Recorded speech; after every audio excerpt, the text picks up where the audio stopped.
Princess Lady Diana, the woman the world can never forget. Before you scroll, stop for a moment. Imagine a princess who captured more hearts than any fairy tale ever written. A woman born not into power, but into compassion, who walked through royal palaces yet felt the cold walls of loneliness. This is not just a story of crowns and castles. This is the story of a young girl who became the most loved woman on earth and whose tragic end still echoes through generations. Stay with us till the very end of this video because once you hear her story, you'll never forget her. You're watching Princess Lady Diana forever. And if you love the Princess of Hearts, don't forget to subscribe and turn on the bell icon. Now, let's begin. A child born to change the world. It was a quiet summer morning, July 1st, 1961, when a baby girl was born at Park House, near the royal estate of Sandringham, England. No one could have imagined that this baby, named Diana Frances Spencer, would one day make the whole world cry. Diana was the fourth child of John Spencer, the eighth Earl Spencer, and Frances Roche. Her family already had deep ties with the British royal family. Her grandmothers had served as ladies-in-waiting to the Queen Mother. Yet, despite the noble background, Diana's childhood wasn't filled with fairy tale happiness. When she was just 6 years old, her parents' marriage began to collapse.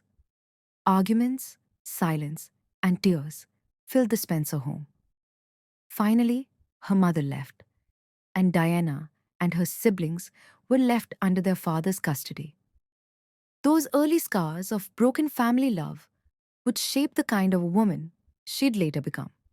One who understood pain deeply and never wanted anyone else to feel unloved. A dreamer with a gentle heart. Growing up, Diana was known not for her grades, but for her kindness. She loved children, animals, and helping others. At Riddlesworth Hall and later at West Heath School, she was quiet, shy, and often insecure. Yet everyone noticed her gentle nature. She loved ballet and dreamed of becoming a professional dancer. Teachers remembered her as a girl who always offered comfort to those crying in corners or struggling with studies. Little did they know, the same girl would one day comfort entire nations. When Diana was a teenager, her father inherited the title of Earl Spencer, and the family moved to the Grand Althorp estate.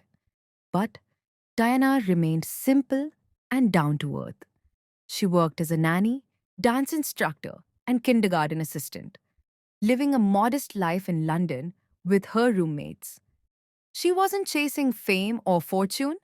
Her only dream was to live a meaningful life, a wish that destiny was about to grant, but not in the way she imagined. The fateful meeting. It was during this time that she occasionally met Prince Charles, the heir to the British throne. At first, she was just a sweet, shy teenager, the younger sister of Sarah Spencer, who had briefly dated Charles. But destiny had its own script. In 1977, when Diana was 16, she met Charles again at a royal event. She later described it as a simple, almost ordinary moment, yet it would change her life forever. Charles found her innocence and kindness refreshing, far different from the world of formality he was used to. Soon, the media began to whisper, "Who is this shy young woman who has captured the prince's attention?" Diana's world was about to transform, from a quiet life in a London flat to the global spotlight of royal destiny. If you're enjoying this story so far, make sure to hit the like button and subscribe to Princess Lady Diana Forever, where we bring you the real stories behind the world's most beloved princess. The royal engagement and fairy tale wedding. By the late 1970s, the British media was obsessed with Prince Charles's love life. At 32 years old, he was the most eligible bachelor in the world, and the country was impatient to see him marry. In 1980, Charles and Diana met again at a friend's country weekend. She was just 19 years old, cheerful, innocent, and refreshingly unpretentious. Charles later said that her fun and laughter were what drew him in. She was unlike anyone else he knew. After a few private meetings and royal family dinners, Charles began to show interest. The press soon picked up on it, and Diana's life changed overnight. Paparazzi followed her everywhere, outside her apartment, her work, even when she went shopping. The shy young nursery teacher had suddenly become the most photographed woman in Britain. The proposal. In February 1981, Prince Charles proposed to Diana at Buckingham Palace. He didn't kneel. There were no roses, no candlelight. It was a quiet moment between two people living in completely different worlds. He asked her to be his wife.